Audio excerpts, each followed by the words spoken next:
What's up, good people? Welcome back to another episode of Undrafted Views. We're here. We talk sports from the sidelines. And today we're going to talk about the Utah Jazz and what's going on in their season so far. Let's get into it. The Utah Jazz are currently 27-9 and have the best record in the Western Conference and in the NBA overall. Are they the most disrespected team in the NBA? For this season, yes. Absolutely, yes. And I don't understand why. It is puzzling to me why there is so much disdain for the Utah Jazz as an organization and its players individually. They have the best record over 500 in the league right now. That means even your Eastern Conference team number one spot, they're better than them. And if that's the case, whether we like the Jazz as a team or not, you got to give them respect because they have earned their spot. They've only had one game postponed, so we can't use that. That means they've played at least 37 or 36 games.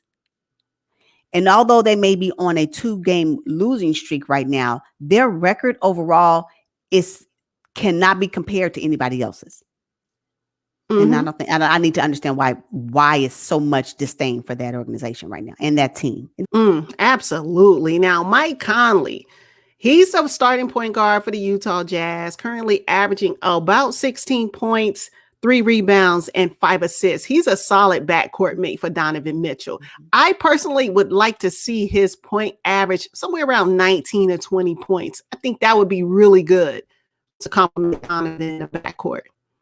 I think he can do it. I mean, come on. He spent 12, 13 years in Memphis. I mean, his whole career was developed and he spent his prime in Memphis. So I don't see why he would not be able to increase his point production a couple of baskets by the second, season here. What he's doing right now, I think, is exactly what they pulled him in to do. I mean, they actually replaced Ricky Rubio to bring him here. Now, I'm not understanding why that happened, but whatever they were expecting Mike Conley to bring, I think he's doing that right now. And maybe 1 or 2 times that Donovan Mitchell did not show up for whatever reason. I think he had some type of injury or maybe a health and safety protocols. I can't recall why he didn't play in a couple of games. Mike Conley stepped up. So Mike Conley is doing exactly what he is doing. He is being a true point guard and he's making sure that he sets up the play where his people, Donovan Mitchell in particular, is right where he needs to be. So it's fine for me. I like where Mike Conley is. I like his play. I do suspect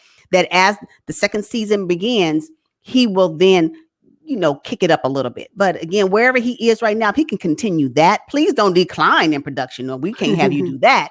But if you can maintain where you are and then you happen to go up a couple of points, I'm with that too. It's good. Yeah. Now, Donovan Mitchell is balling out of control. Oh my God. Averaging about 24 points, 4 rebounds, and 5 assists on the season. He's had games where he's obviously scored more than that, but that's his average on the season. Now, I'm looking for him on the second half of the season to really bump it up.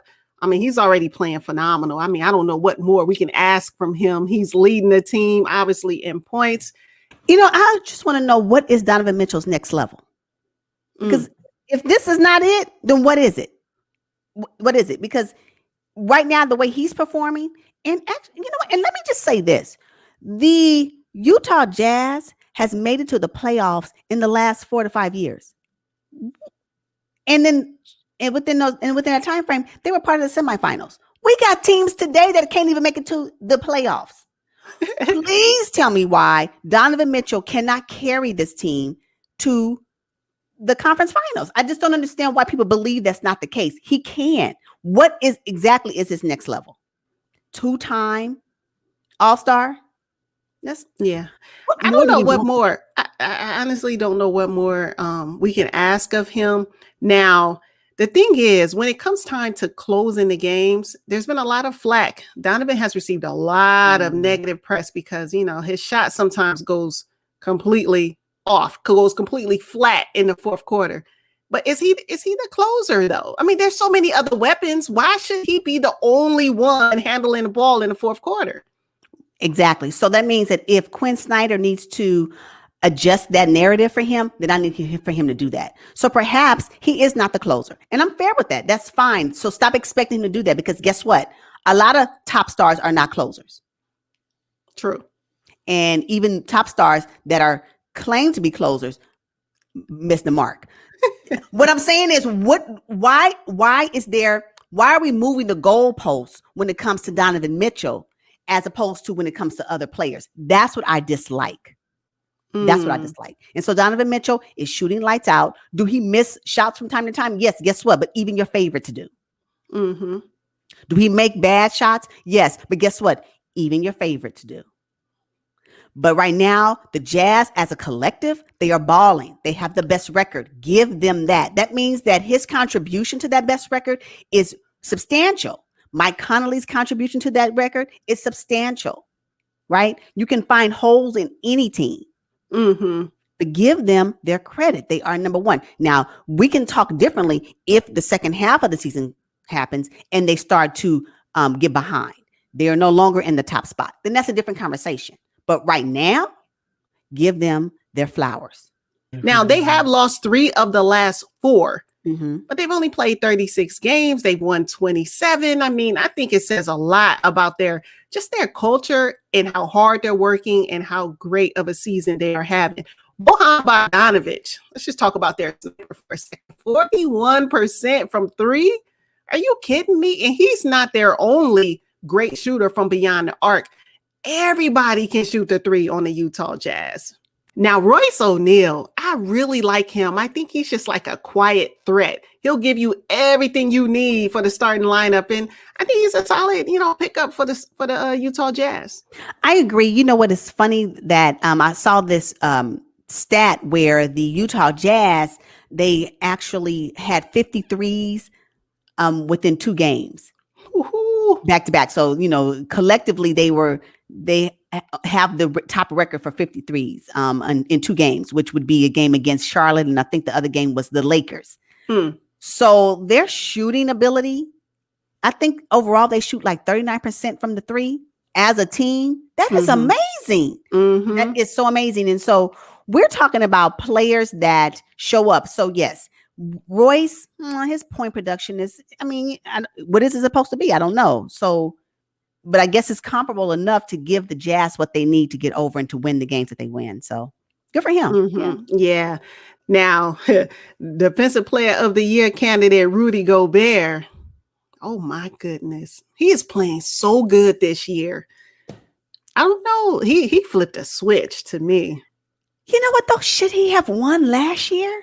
Are we missing it? Because he won Defensive Player of the Year in 2017, 18? No, 18, 19.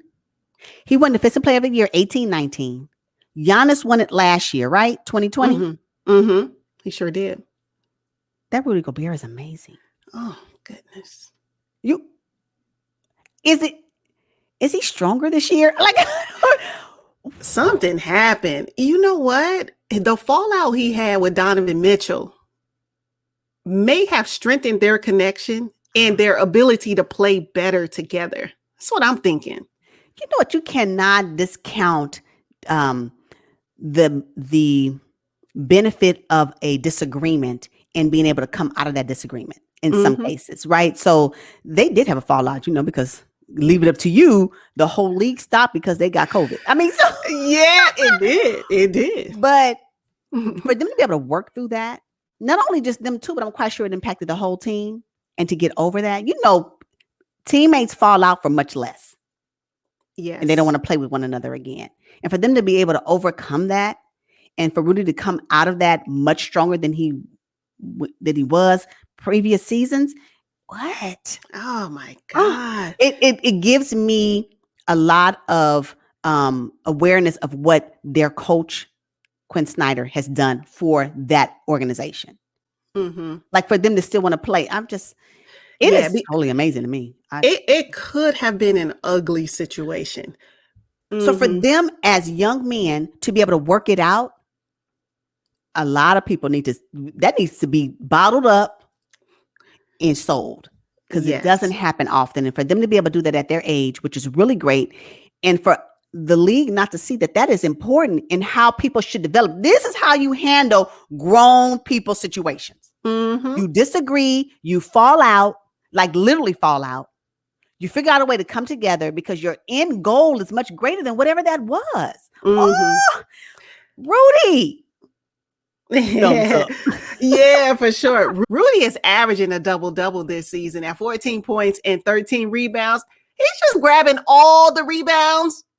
Grabbing them all, 13-1. Come on, Rudy. What more can I say about Rudy? He is amazing as a center. He's amazing in the paint. And he's exactly the foundation piece that keeps the Jazz at the top of the list. But you know what's interesting though? Now, in previous episodes, we talked about Tristan Thompson being a traditional center. I would say Rudy is traditional. He does not shoot the three. He does not have a mid-range game. His operating space is in the paint. Will that be okay in the playoffs? Maybe it has to do with his age. Maybe that's why.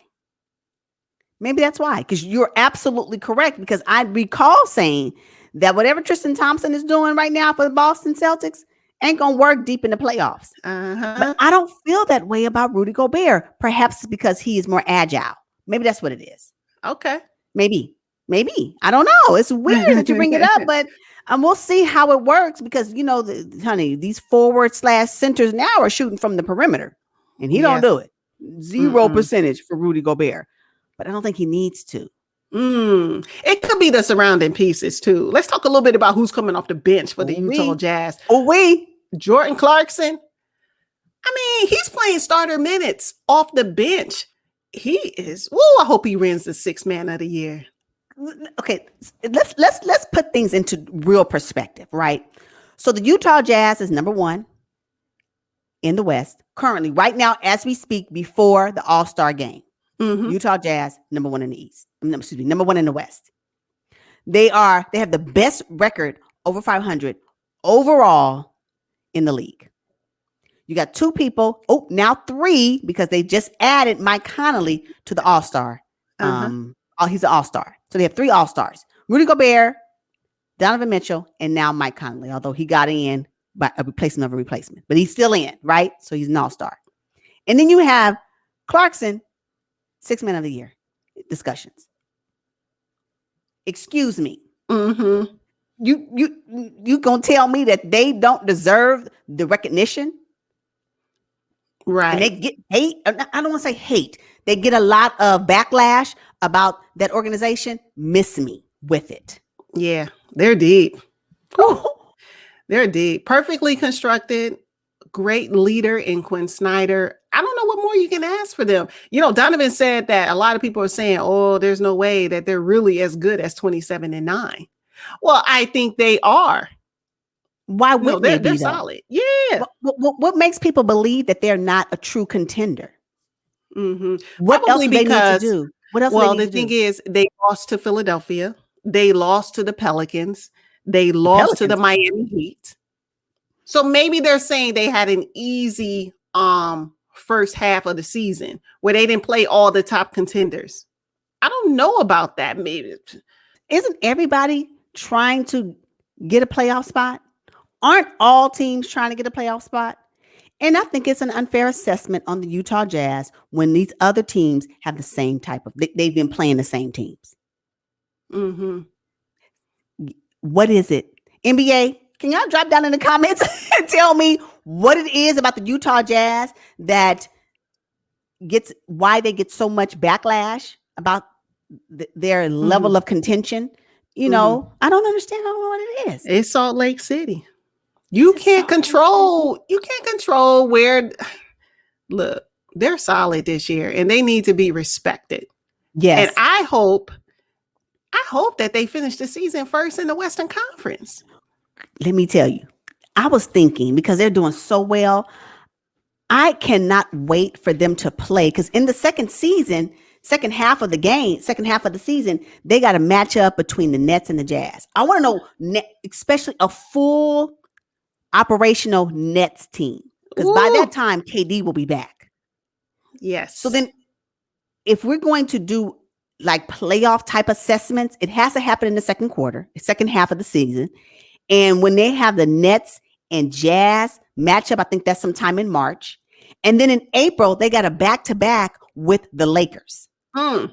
So even if the Nets win, the true matchup, at least for the Western Conference, will be what that looks like between the Lakers and the Jazz. And so I know the Lakers hope that they have AD back in April. Oh, they better. Oof, but Right. So let's revisit this again, because I want to know, will the Jazz be able to hold on, even through those two matchups? I believe that will be the true test. So perhaps people are saying they're not, they really haven't played anybody. The Jazz against the Lakers, because again, that's their rival. Let's just be honest. They're going to be both trying to vie for the top spot. Mm-hmm. And eventually that could be the team they play when we get too deep in the playoffs. That's the problem, though. The narrative has already been set. Everybody wants to see the Lakers and the Clippers because we couldn't see it last year. So maybe that's part of it too. Nobody wants to see Utah Jazz in the NBA finals, let alone the Western Conference finals. I want to see it. I'd watch it. But it's just the name recognition, What name recognition? Utah Jazz versus, it kind of reminds me of when the Denver Nuggets made it, right? Everybody was kind of like, oh, we really didn't want to see that matchup. The NBA barely marketed it, That's so again, NBA, get it together. I fought the NBA for this. I really do. And so if they don't want to change it, then this is what it's going to be. But it ain't going to stop the fact that if they make it there, they didn't earn it. That won't change. Uh-huh. Yes. Now, Joe Ingles is another nice piece off the bench. Can really shoot the 3 ball like everybody on the team. He's averaging 11 points, 3 rebounds, and 4 assists, shooting 46% from deep. Off the bench? Hello? All right, you guys, we are looking forward to the second half of the season. I'm so excited. Utah gained 6 nationally televised games, so I'll get a chance to really watch them. They did. They had to. There was no way. They had to. The NBA had to. So maybe the NBA does recognize their greatness. Okay. I need for them to do more. It's not enough. All right. Drop down in the comments and let us know what you think about this video. If you think the Utah Jazz are the most disrespected team in the NBA, please let us know. Thank you all for tuning in. We will see you guys on the next one. But until then, peace. Peace, y'all.